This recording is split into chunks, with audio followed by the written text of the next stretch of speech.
And we're live again. I feel a little bit like Bill Murray in Groundhog Day because every time I blink, it's Friday, and I can't believe it.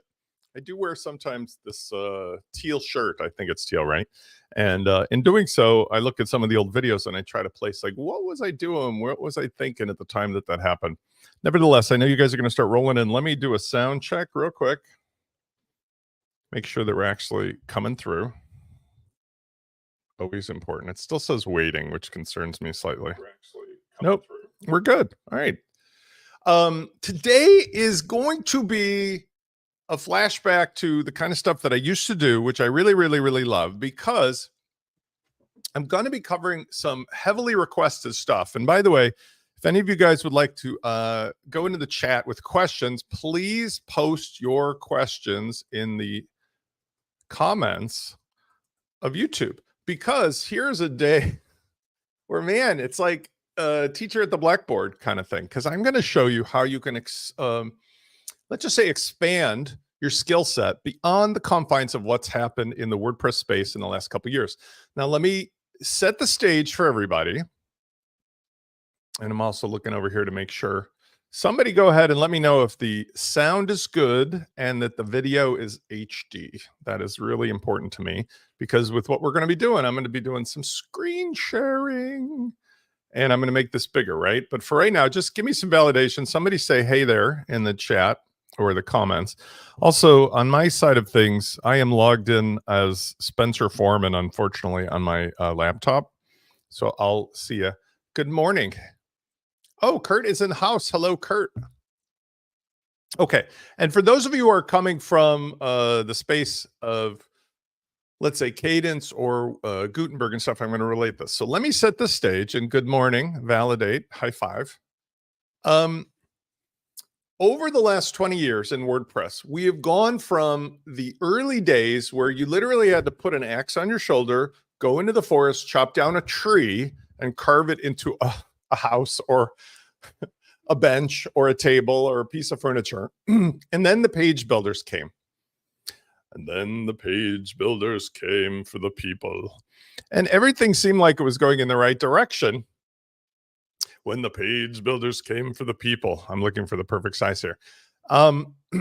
But they came with their own cost. And in fact, that price is starting to roost today. For example, Divi was one of the first big page builders. And Divi came at the price of short codes in the HTML output of a post, which meant you literally couldn't do anything other than copy and paste the end result. You couldn't take what's in the code in the regular post editor and use it again.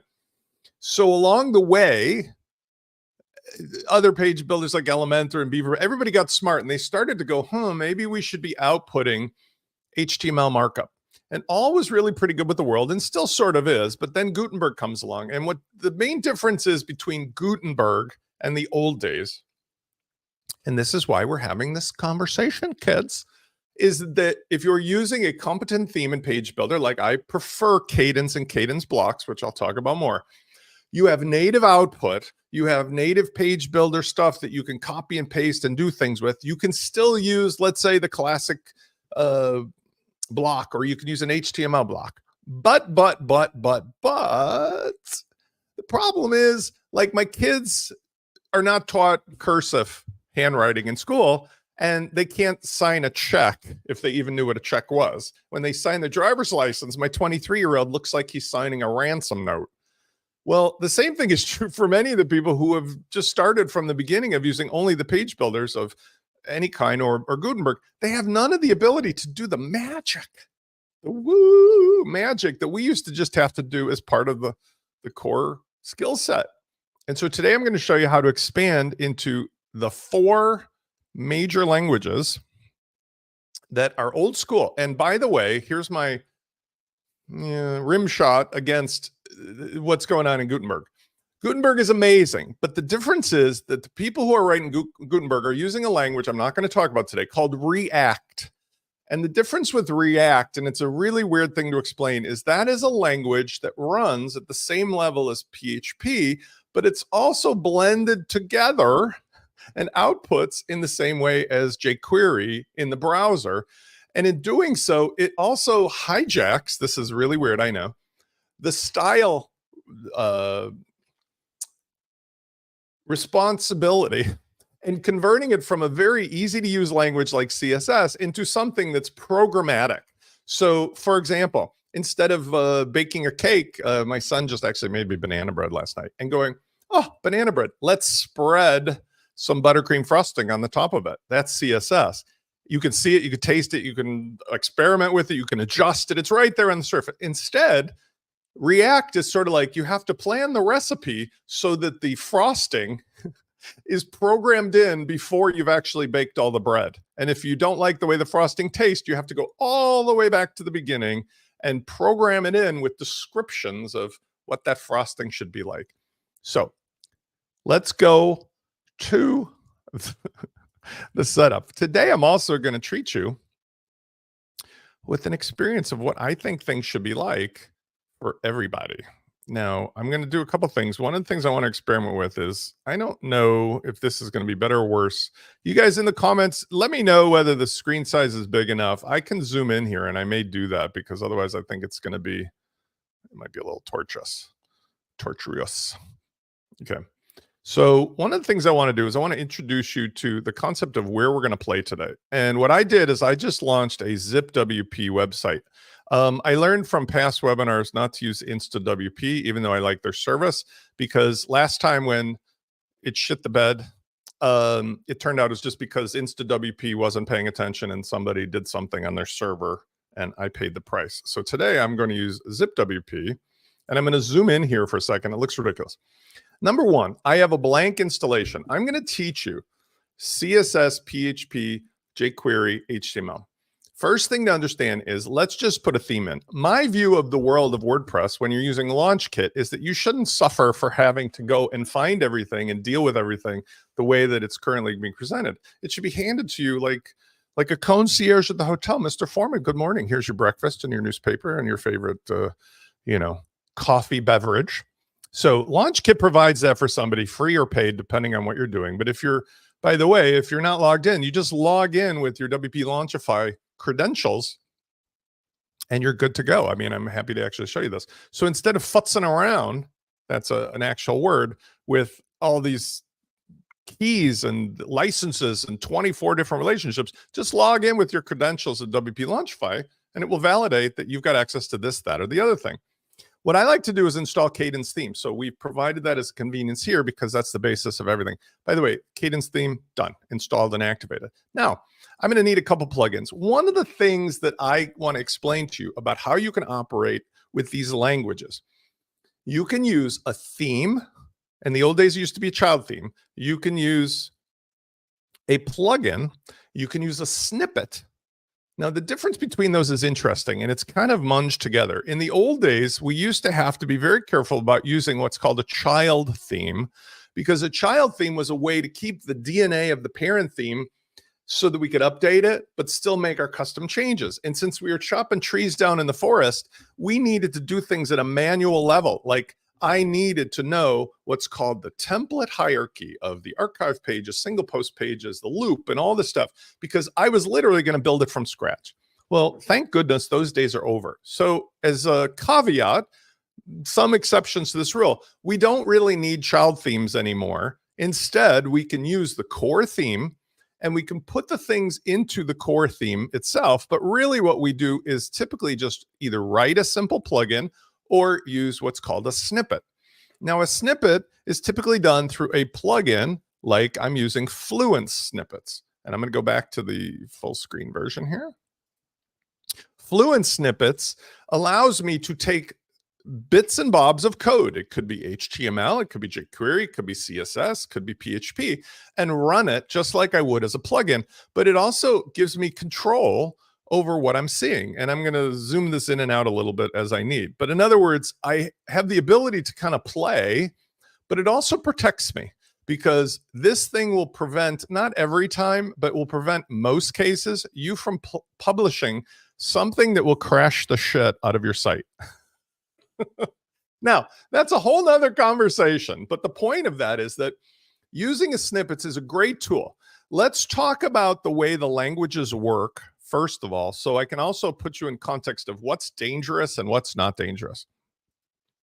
When we talk about the languages, CSS is something like I was saying, it's the adjective, it's the buttercream frosting, it's the thing that changes the look and the feel and the visibility of the markup on the page. It runs in the browser of the client, which is awesome, but it's completely safe. There's absolutely nothing I've ever seen in CSS that will cause you any problems to experiment with. So in other words, it doesn't open up any vulnerabilities. It doesn't require authentication, or it doesn't require you to do things like sanitizing it and blah, blah, blah. And it's not going to break the client because they can literally just refresh the page. CSS goes away. CSS comes at one weird cost, which is you have to understand it's affected by caching of the browser. So in almost every modern host, a competent one, and every modern browser, there's going to be a Polaroid camera taking pictures like in the 70s. And then your host, especially if it's one that I'm not agreeing with their principles, like WP Engine, is going to have a Polaroid picture of you from 7th grade, whatever the hell, 1978, and you're wearing bell-bottom jeans and a big collar. And you're like, I don't really look like that anymore. Can I please have the updated picture of Spence, you know, the one that's been through all this car wash of life? That is why CSS is wonderful, but it's also dangerous. You have to use a tool, typically an extension in your browser, like I'm using here, called Clear Cache. It's this little doodad here, and you can get it for any browser, but Clear Cache browser extension. And this is something that you can use when you're operating with CSS, because otherwise you're going to wonder, why do I still look like I'm in 7th grade all the time? Why is the website still showing stuff that isn't there anymore? Get this thing installed, and then every time you go to a page, you just click the Clear Cache button, and it turns green for a second. It goes and gets the latest version of everything, especially the CSS. Okay, next, PHP. That is the powerhouse tool of the 2000s, kids. I think that WordPress should have continued using PHP and not gotten into this whole business of React. We were doing just fine with jQuery and PHP and Ajax and all that stuff. But some of those cool kids wanted to use React. They got to use Node.js and all these kind of things. Okay, great. Meanwhile, PHP is still about 90% of what WordPress is. And that is a language that works at the server level. And it then does all its machinations in the factory and spits out to the browser. Here's a bunch of markup, which includes interaction of CSS and jQuery and other things. But here's the stuff, Mr. or Mrs. Browser, for you to consume. So think of PHP as both the most important and powerful thing. It's the literal heart and soul of your WordPress site, but it's also the thing that could be the most dangerous and the most complicated, because you will definitely break the whole site, take it down with some PHP if you do it wrong. HTML is sort of the old school, I've got a quill pen and a pad of, well, and some parchment.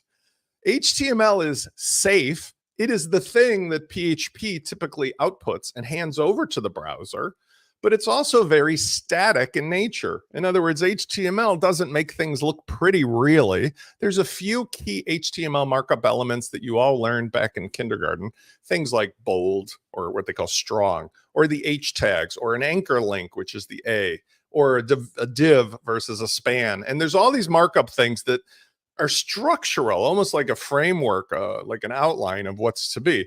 CSS gives it the spirit and the soul. jQuery, or JavaScript, is what gives it life and animation and allows it, in some cases, when you use Ajax, to talk back to the server and say, hey, I know I'm on the browser or the client, but would you please refresh this information about what's in the checkout? So jQuery is a modern language that's an extrapolation of JavaScript, which is still equally useful. You don't need to learn any or all of these languages. You could just bypass everything I'm saying or just listen with one ear. But if you learned any of these languages, the most valuable one will be CSS. The next most valuable for tricks would be, I think, jQuery. But you really kind of need to know PHP and HTML to a certain level in order to realize how much you can actually do. Okay. Having said that, let's talk about some examples. If I go over to the LaunchKit installer, we're going to play with a couple things. First of all, I installed the Fluent Snippets plugin, like I showed you. And what I want to show you is a couple things that have been asked of me this week. I'm going to zoom in just a little bit, and I'm going to do this. So I'm still here, but that's about as big as I can make it. All right, let's talk about when you've got a situation that you want to use CSS to increase or change or benefit or fix what the normal WYSIWYG page builder can do. So I should have Cadence installed because again, I went ahead and installed it, right? Let's go ahead and just do, we're not using anything special, although we could, by the way, we could use a LaunchKit installer. We can install the Cadence stuff if we wanted to add like, you know, the Cadence blocks and the Cadence blocks Pro. We can add Cadence Pro itself. We'll add the starter templates too. So using LaunchKit, I can just choose these things and like 4 seconds later, boop, boop, boop, boop, boop. It's just installed. No big deal. Done. So let's activate those. And that way we'll have some things to play with. So here, let's go ahead and install these. And we can update that one in a second. And let's talk about an example where I'm using the standard Gutenberg page builder. So I'm going to go to Pages, Add New. And here's an example where CSS really kicks into play. First of all, it's lovely and amazing that I've got all these options on the page and I can use the styling, of course, of Gutenberg plus Cadence to make whatever I want to show up on the page show up. But actually, I'll do this with the title. Let's start out with the idea of the title. Now, Gutenberg and Cadence allow you some control over what the title looks like. So this is a title. If I wanted to modify this, you'll notice on this page, I would have to go back to, in most cases, the default settings of the customizer, which by the way, is very logical and so forth. I go to Appearance Customizer, and then I would just choose page layout or page setup and themes and colors and all this stuff, which is amazing, right? I can choose the global colors. I can choose the post-page layout, right? And I can decide whether to show the page title, not show the page title, blah, blah, blah. But let's just pretend that I want to take control of this directly. So let's just not change any of that. We're going to publish this page with nothing more than a title, and I'm going to show you some basic CSS. So I'm going to open this in a new tab so I can do side by side. This title, the first thing I want to do in any modern browser is right-click and inspect it. This is going to open up something that may or may not look exactly like I'm showing you. This is the Chrome inspector. You can change the orientation of this by going into the tools. And if you prefer, you can do 2 different panels, or you can do it side by side, or you can do the other way side by side. I like vertically just because I have a 16:9 ratio. And I know this is really, really, really small. So I'm hoping you guys are in HD, but just trust me, go to the bottom right corner, click on the 3 dots, open up the dock. Next, you'll see a couple tools that are important. The best tool, the most important tool is the selector tool. In the left corner, lets you roll your mouse over stuff on the page. This is incredible. It's a superpower, like a CAT scan machine for your design. And when I do that, any of these things will reveal themselves in the markup, the HTML markup in the part below. So it's like the top is the human body, and I'm using the tool to X-ray or CAT scan it. And in the bottom, it's showing me which of the markup pieces this applies to. So let's click on the title. And by the way, you'll notice when I roll my mouse over, it's also giving me a preview right there in the pop-up window, right? So if I do this again, and you see how it's literally H1 entry title, color, font, and so forth, which is incredibly powerful. But like notice on the bottom, now that I've selected, and let's see if I can zoom that up a bit. Oh, I can, good. All right, let's zoom that up. See where it says H1 class entry title. On the right-hand side, this panel allows me to look at what's called the styles, and that's CSS markup. Notice here the H1. It gives me some rules about what that styling is. And it also, if I roll my mouse over, I don't know if you can see that entirely, it will reveal, I don't think it's showing you that, but it will reveal the location of the style that's being applied. So that will help me figure out, like, is it my theme applying this? Is it something on the page? Is it a plugin? And that's how I can sometimes figure out what's working or not. But it also can be turned on and off. See these little check boxes? Let me do even more zoomy. I'm zooming as far as I can go. I got nothing more. Watch what happens when I turn off these little check boxes. It will actually unapply whatever it was doing. Now, something else stands in its way. What happens is there may be multiple CSS rules being applied, and the last rule wins. When I remove that rule or parts of the rule, the other ones take a place. But here, watch what I can do. If I am not thrilled with the color, I could make a CSS rule here. I'm clicking just on the color where it says black, or it's using the variable global palette, and it opens up very conveniently for me a color picker, a palette. And I can either manually choose stuff and notice the color of the title's changing with it, or I can drag my color selector around the wheel.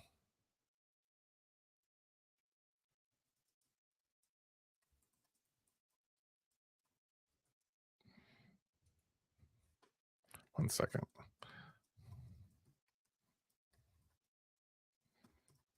Okay, so what I can do is adjust the color. And let's say I come up with something I'm really happy with. It doesn't matter how I get there.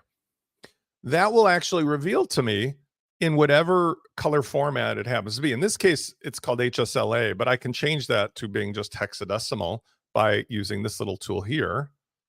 And I can say hexadecimal. So now I've got my new color. Well, how do I actually make that a rule that applies? Here's where CSS applies. You can take the rule and just highlight it and copy it. And you can put it in many places, but there's three main places. One, you can put it in the main CSS rules of the Cadence theme, and it is at no risk of being overwritten, which is unlike in the old days, and that makes it super awesome. So if you go back here inside of the customizer under additional CSS, I can add my CSS very safely. But remember, this is all knowing, all applicable. This rule is really global. I've only given it one piece of specification, which is the H1. That means every single H1 tag is going to be that color. But nevertheless, it would work. So if I apply that and I refresh the page, this will stick. Ta-da! The problem is you're not going to know what the hell you did, because every single H1 is going to be that color. And you're going to wonder, what was Spence talking about? So the takeaway is, do not use this generic every H1. You need to be either more specific or you need to be local. How to be more specific? You be more specific by looking where you're applying it. So if you looked in the markup of this page, see where it says header class, and here, there's all these little other rules. They're called classes or IDs that tell the markup specifically this is a unique situation. Like this is the section role banner, class, entry hero, page hero section, entry hero layout. I could choose any of those specific classes like entry hero, and that would make it very specific, only to apply in situations where there's this banner that's the entry hero. I could even get more specific to the page if I scrolled all the way to the top and looked at the body, because there's a magic trick in WordPress for CSS. All of these bodies, all of these pages and posts have unique body classes. Look at them. There's a jillion of them here. Page template default, page ID 5, logged in, admin bar, WP responsive, footer, blah, blah, blah, blah, blah, blah, blah, blah, blah, blah.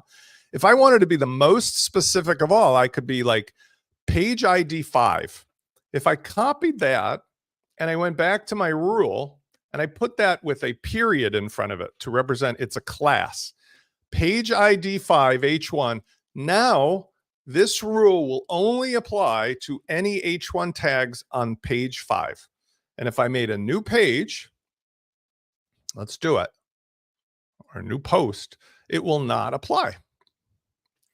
So let's do another title. We publish it and we will see that there is no CSS applying. It's magic. Okay. Now, the second way of doing it is, instead of being in the normal customizer and applying it everywhere, let's cut that out, save it, and let's go to this page where we were working, and let's apply it locally. Now, there's ways to apply it locally that make sense, and some of them don't make sense. Well, good morning, Chris. Good morning. One way that makes sense is Cadence provides some amazing tools when you're using Cadence blocks that you can apply page scripts like custom CSS. And this is super cool because, like, I could put this here And now it's only going to apply on this page. And in this case, I could, if I want, get rid of the page ID 5, because obviously this is already on the page. The danger of this is when I do it this way, I can guarantee you are going to forget. You're going to have no idea what's inside of this little sock drawer inside of a file cabinet. So even though this is amazing and awesome, do not do this unless it's part of your morning routine to check every sock drawer. Instead, I do something that people would argue is not proper, but I would argue I disagree, because it's happening all the time. This is called inline CSS. Here I'm going to put an HTML block in, and I'm going to use these very specific tags called style tags. That's what lets the browser know there's some style. And I'm going to put the rule in place. Now, is this optimized? Absolutely not. Is this like going to win me any awards for best CSS coder or WordPress developer of the year? Absolutely not. Is this going to hurt you in any way, shape, or form? Absolutely not. Because at the end of the day, when you look at a modern browser, modern plugins, modern WordPress, even when you look at, my God, React, it's belching out CSS everywhere. And if you remember, I started this conversation by saying CSS is the safest thing. It's the buttercream frosting on your banana cake. You can see it, you can scrape it off. If you have allergies, it's not going to hurt you. But if you love it, it's really easy to see it and change it. So putting it here, coffee break, means that you can do magic tricks, save it, share it, use it again, and you'll never forget that it's there. Let's do it. Put it in place. And then when I look at my page, ta-da. When I come back later, I go, oh, of course, I modified the title. Now, I can also add notations in here. So there's a special thing called a commenting out, which works in PHP and CSS. You use a slash, asterisk, asterisk, slash, and then this is a comment. And this allows you to know why this is here. So you can make a note to self for future reference. It's awesome. Now, remember, we can make a block into a pattern, right? Create a pattern. My CSS magic trick. And it could be synced, so it's universal, or it could be individual. So really convenient to do it this way. And I'll put this as, I'll make a new thing called CSS. Ta-da! Next time I'm making a page, I just grab my little HTML block with CSS in it, and joy ensues. Now, because of time, and I'm already at the half-hour mark, I'm not going to go into a ton of stuff, but I want to also say that CSS can be used for magic. Magic. Why and how? It's exactly what I do along with jQuery for launch flows or LaunchKit or the customizer, because CSS has become so powerful in modern browsers that it can do animation, it can do visibility, it can do conditional display, it can do like scrolling.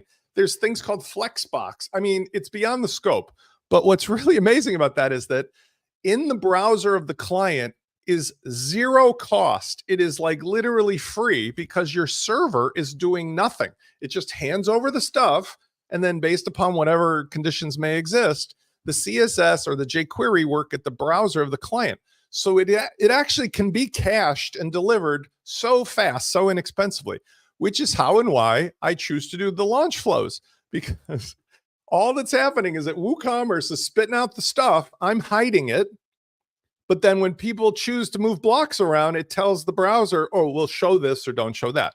For example, if I wanted to hide this conditionally or otherwise with CSS, it's easy.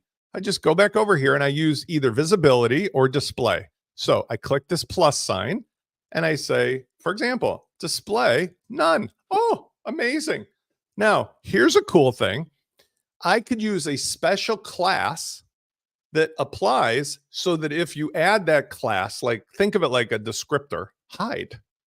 Anything that has that applied to it will also hide. So watch this. Instead of applying it to the specific thing, let's make a new rule that says dot hide display none.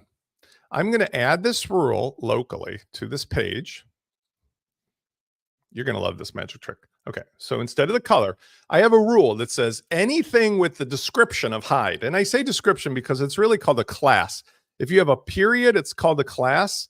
If you have a hashtag, it's an ID. The difference is like the difference between this is like an adjective, and I would say an ID is more like a noun, bigger framework of stuff, whereas this is very granular. Okay, so anything that has the class of dot hide or hide will be hidden. Well, watch this.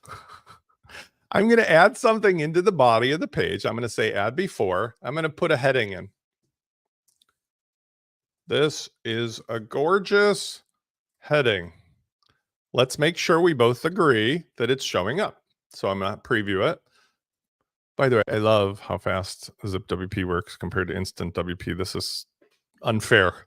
I don't know why it's so much faster, but this is how things are supposed to go. This is a gorgeous heading. Now, watch the magic. I'm going to test this first on the front end by using my inspector. Remember, in my tool that I showed you, I'm going to go, oh, X-ray machine, I want to change this H2. Let's test it by first clicking on the plus sign to identify it. And then I'm going to add at the end of it, dot hide. Well, no, I got to do it a different way. Sorry. I'm going to check it by saying display none. Okay, that's the right thing. So let's go on the back side, and I'm going to click on the block. And if you prefer, you can use this. And notice when I do that with Cadence, you go over here to the block inspector. And if you scroll down under advanced, you have this thing where you can add what's called, here it is, additional CSS classes. Let's type the class of hide. Watch what happens. Kids, you are going to be amazed. It's gone. Now, why is that relevant? What I'm saying is, imagine a situation where you've got 20 kids in a line. You put 10 on the right, 10 on the left, and you put the badge of hide on 10 of the kids, either one time or those kids will disappear like they were never there, simply because they're wearing the badge that has a global CSS rule to it. Okay. I spend more time in CSS than I wanted to, but that's okay. Let's talk about jQuery JavaScript. I am not going to be able to programmatically teach you that, but with the help of AI, you're going to be a powerhouse. Where does this come into play? This comes into play for things that you need to have dynamically happen in the user's browser. Like, okay, I already handed over this page, but if this is Tuesday or Wednesday, or if you're on this type of browser or calling from this IP address, or this value is bigger than another value, or I want to swap out a word, you can now use the power of your coding pals at ChatGPT or at Claude or anywhere. Let's just use my pal ChatGPT. I'm not going to talk to him or her today, but let's just use this. Here's what you have to say, because I'm not going to otherwise do you any favors by trying to teach you how to code from scratch with jQuery. It's just, it's a bigger learning curve, but it's accessible. But CSS you can learn. And by the way, you can do it by going to things like CSS tricks or, HTML, what is it? CSS school, stuff like that. Okay, so let's do think like a WordPress developer expert. Write me a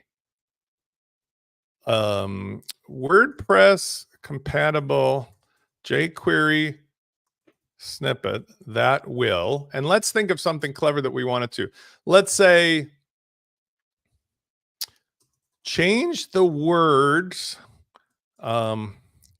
dog to cat anytime it appears in the page output.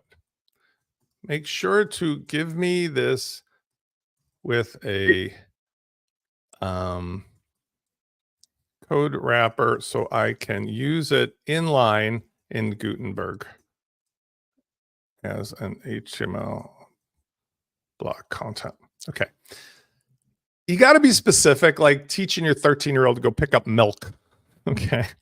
So what it gives you is a snippet. And again, we can do this in other places. Like I can use it in Fluent Snippets. But what I really love here is I can do this inline because I've asked it to make it safe for WordPress. Now it's actually gone out of the way. By the way, we don't need to load jQuery since we are in WordPress already.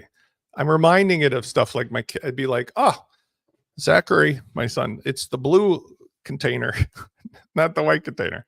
Okay, so we don't need to say declaring jQuery because WordPress already loads the underneath language of jQuery in every WordPress site, just like it does with certain other things like React.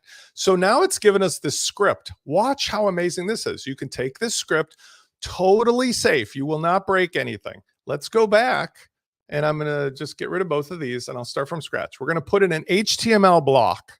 That's how we essentially get to play here for free. I'm going to paste that snippet in. And again, it's all zoomed up.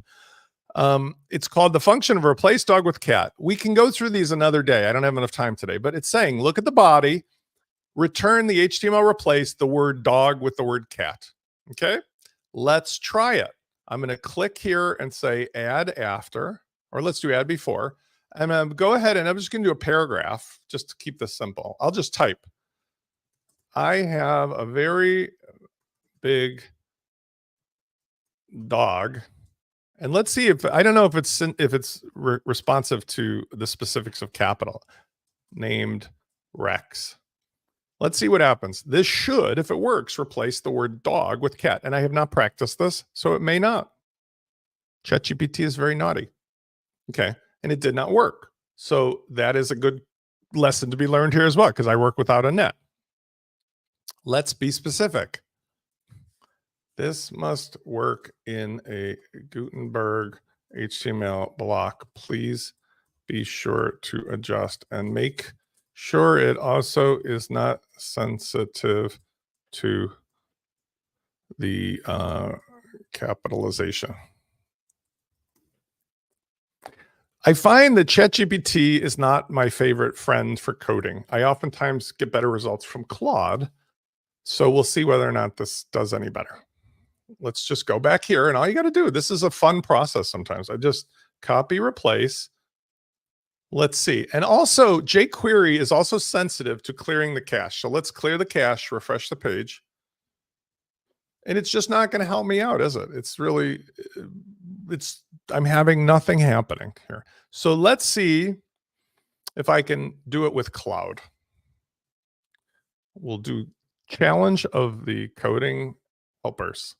Think like a WordPress expert and give me a very simple inline jQuery snippet I can put into a Gutenberg block that changes any instance of the word dog, regardless of capitalization, into the word cat. I'm using Cloud Sonnet. Okay, I like the way it started out. It explains it. Let's try this one.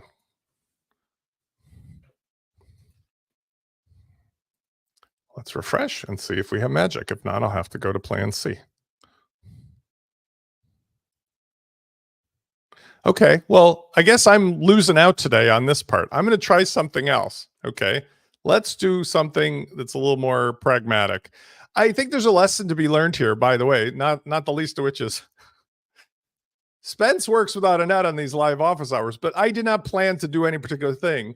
I use jQuery all over the place.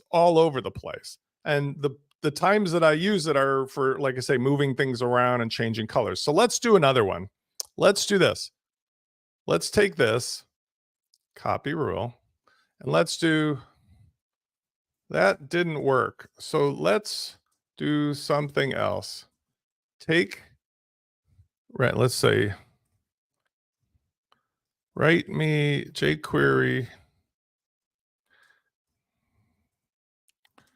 that will replace the color of this markup title with bright red if we are on page ID 5, because I remember that from a moment ago. So what it's doing is essentially combining those two things. You can see some of the markup here without knowing what I'm talking about. Entry, title, CSS, color, red. But notice it's got a variable, an if, which is called a conditional statement. I know this is very small. I'll zoom it in a bit. But these are things that are like literally being done that would otherwise have required PHP, HTML, and more. Let's see if I get lucky here. And it could also be, by the way, could be because I'm running it a certain way in the browser. Let's see if I get lucky here. No luck. So I'm going to try something else because I might just be having one of those days. So let's go to the fluent snippets. And I'm going to try it as a snippet instead. Okay. So I'm going to make a new snippet and I'm going to call this change title to red on page 5. I'm going to paste this in. Now, this is not a PHP. This is a script. So I want to choose scripts and I don't need the tags. So it's essentially going to take care of the upper and lower tags for me. So I just need the pure snippet. And it lets you know things like where you can prioritize if you want to run it before and after stuff. Do you want to run it all the whole site? Where do you want it to run? In the header or the footer? Usually for jQuery, you want it to run last. So I put it last. And you can also do conditional logic. Let's see if I get luckier with this. Maybe I will, maybe I won't. And I want to click and activate it now. Okay, kids, let's refresh. Not there. And let's make sure this is still page 5. And let's get rid of this other one. I'm really sad that I'm not having better luck with the jQuery out of the box, because certainly I know it works. Spencer's very sad. I'm going to come back to this one. I'm going to pass, because what I'm going to do is I'll show you something else and how I do it when it comes to jQuery. And one of the ways that I do that is using like preloading and queuing. Oh, thanks. Juan Carlos is giving me some help. Okay, let's try that. You know what? I like his suggestion. I like, by the way, thank you for giving me that. Let's go back because I think he might be right. Let's try this original one where we are actually loading jQuery when I told it not to because I thought I knew better. Let's see if that changes it. Okay, so let's do the replace dog with cat. Thank you. Let's add after. Save my bacon, maybe. We'll see. HTML. Let's paste it in. Again, this is a learning experience for me sometimes too. I find one of the things about the Gutenberg processing is that, and even when it comes to using snippets, is you have to be very aware that sometimes the processor will break the output, or the order of events that things load is very sensitive sometimes, or there could be a caching issue. Oh, it worked. High fives, Juan Carlos. Woohoo, woohoo, woohoo. That is a man I love. Okay, so here we go. Let's do the same thing then. This is interesting because now I'm going to take this and I'm going to go back over to my snippet and I'm going to do the same thing. I think this is interesting. And I wonder, Juan Carlos, do you have an idea why that is? Actually, I don't know the answer. Oh, it's not happy with that. Let's take this thing and we're going to, that's not working there, but let's take this thing and try to do it in line with the same thing. So I'll get rid of the snippet. Do you have an idea? Thumbs up. Why is it that Gutenberg is munging that? I do not know. I'm going to delete the snippet or deactivate it, right? So let's just delete that. And then let's go back over to here. And that's not working.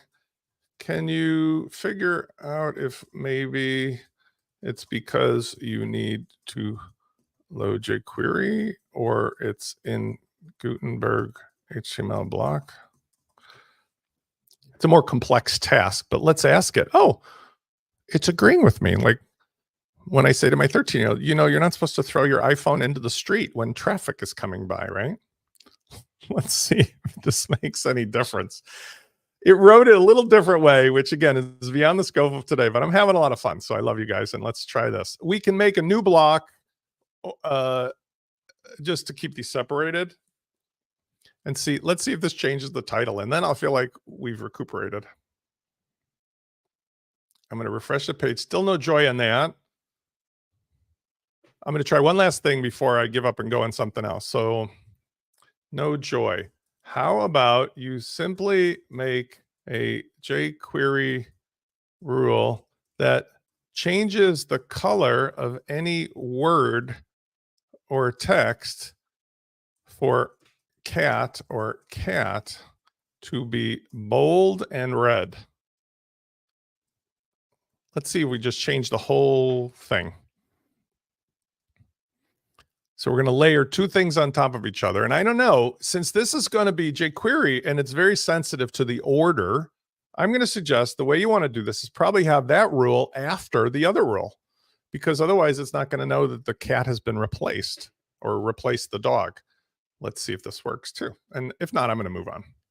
Oh, Spencer Foreman has a good Friday. That's a drink of coffee. Okay.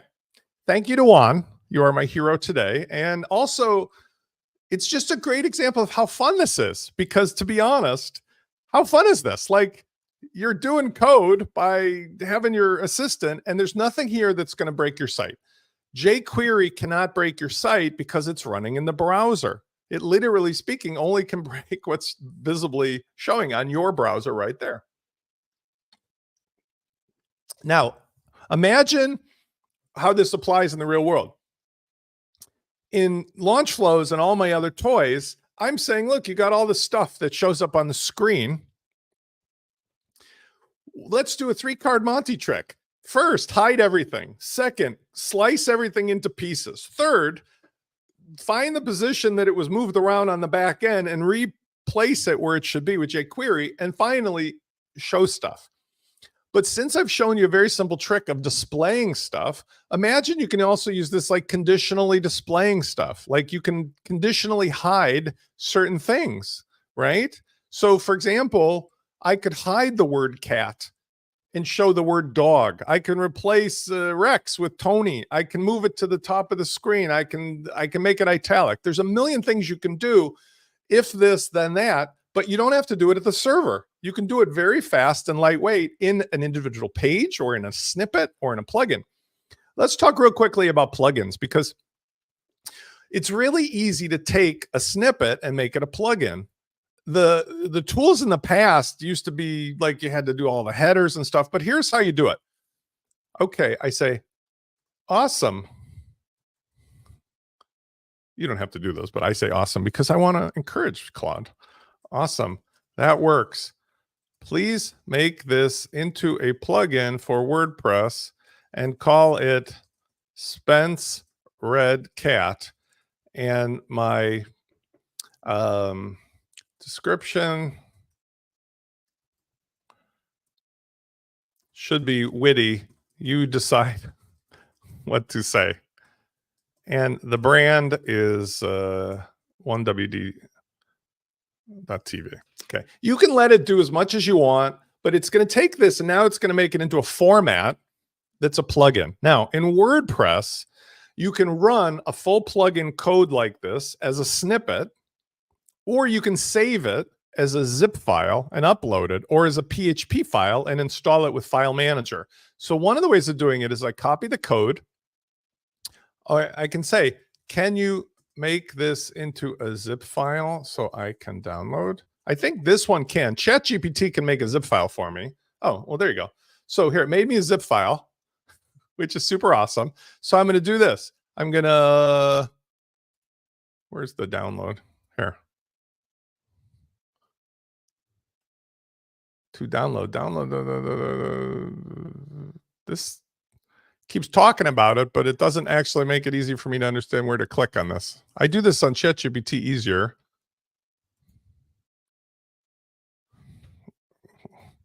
What is the link to download? Oh, okay. So I can show you manually how to do this. You just need a text editor. Okay, so I'm going to copy the code, and I happen to use a text editor in my browser, but I'm going to show you how to do one inside of WordPress. So there's free plugins, and I include one. Let's go back here. I include one that's in the launch kit that's super easy, called File Manager, or in this case, FileStar, and we can use that. So let's go over to Launch Kit Installer, or you could just install this manually. I'm going to log in, and I'll just install FileStar. Here, I click install. So easy when you're a member of Launch Club, Launch Kit. Okay, and I'm going to go to the plugins and turn it on. And once I do, it'll basically be like essentially a combination of an FTP, SFTP, as well as a text editor. So here, File Manager, I'm going to go and I'll just directly install this. But I want you to understand, if you make a plugin, normally you take a zip file from your desktop and you install it through the plugin manager. Here, I'm just going to go to WP Content, Plugins, And I know I'm going fast, but I'm trying to pack a lot of action in here. Let's make a new folder. We'll call it Spence Red Cat. And inside of that, just for organization, I'm going to say, add a new file. And I'm going to use, in this case, PHP, even though technically it's HTML. So this isn't giving me any PHP. So I'm just going to start with HTML. And I'll call it Spence Red Cat. And I'll change the ending to PHP because WordPress is not going to work with HTML. And then I click editor, and now I could just paste that in. So essentially, I've done what I could have done manually on my desktop. I've done it here in the actual WordPress site, which is a little dangerous. You can crash the shit out of things. When I go to plugins, we'll see a plugin is available called Spence Red Cat. Now, the neat thing about this is when I activate it, if it's going to break my site, it's going to break my site. But in this case, it didn't. Now, I no longer need the snippet. So we've actually covered a lot of territory. Let's get rid of the Spence Red Cat. This is the red one. Let's get rid of that. And even though it's not running anymore, it's running as a plugin. So now let's go to our page. It should still work. It should still work. Sometimes it does not work. This is the fun of development, by the way. So I don't know why it's not working. There's probably a million reasons. I don't care. I think what's happening is you can see this thing. Can you see this counter going off? This counter is going insane because I think in this case as a plugin, it's super not happy with this as a plugin. So it's in the process of crashing the hell out of the site. I would probably imagine that this is where that jQuery part should not be attached to it. I'm thinking that's the reason. I won't spend a lot of time on it because I want to get into some of the HTML and I also want to wrap this up. But just for shits and giggles, let's go back just for fun and see if I went into that and I re-edited it, if I get some luck. And I'm open to suggestions on this one as well. I love it when I work just without a net.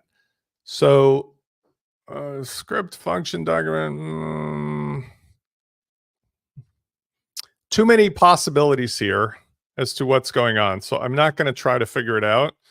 But this is the joy of development. If you work with PHP, if you work with JavaScript, if you put it in a plugin, you put it into a script, you probably have to put some things in place which are beyond the scope of today, like, for example, the debugger.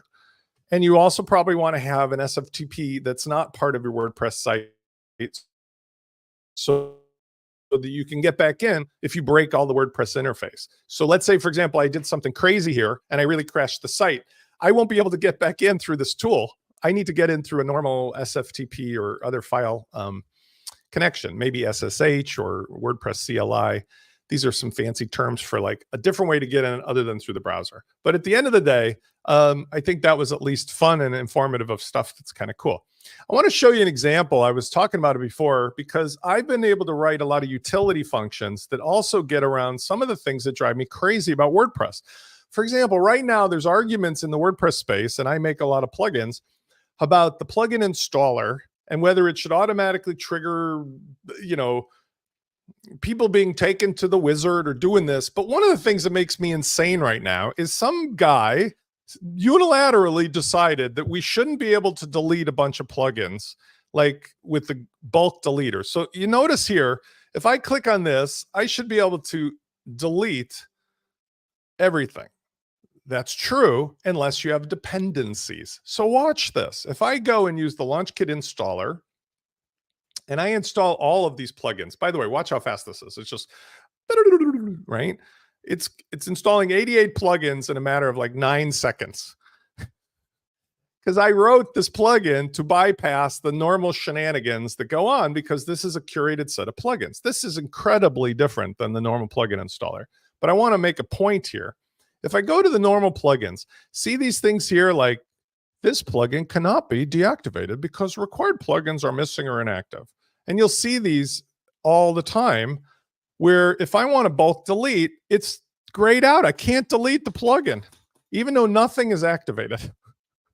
That is the dumbest thing ever. And the guy is very nice. It's on public record. I complained about it, but he's very nice. But the way WordPress is working sometimes is like the core breaks something like this that's been around for 20 years. And then they're like, well, we're going to eventually fix the thing we just broke. But, maybe later. I'm like, meanwhile, I have a few thousand clients that otherwise disagree that this is a good idea.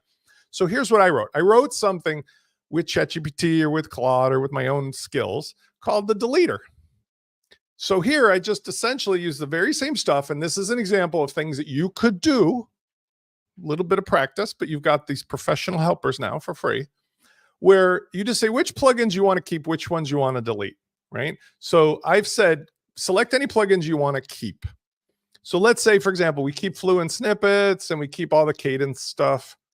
Okay. And you can see all of the other stuff we got. I got about 88 plugins, right? Watch this. Count. Click. 1, 2, 3. Done. Now, I don't know if that actually worked because I didn't actually load the plugin. It did. Okay. Ta-da. Like, I just bypassed the shenanigans of WordPress core and I got an experience, which, by the way, if you tried to manually delete with the regular plugin deleter, it's spin, spin, spin, spin, go for lunch, take a nap, walk the dog, come back. This is the kind of stuff that I'm saying you can actually do that's useful in a world of automated tools or systems. You can bypass things because you know. All right, finally, let's talk about HTML because in fairness, it's the granddaddy of them all. And we've been talking about it the whole time here. So if we look here, the HTML is the skeleton of the body, okay?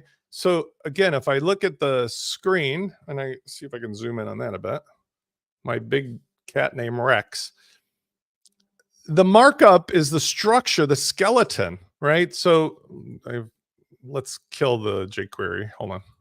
The jQuery is still running rampant on this page. I'm going to make a new.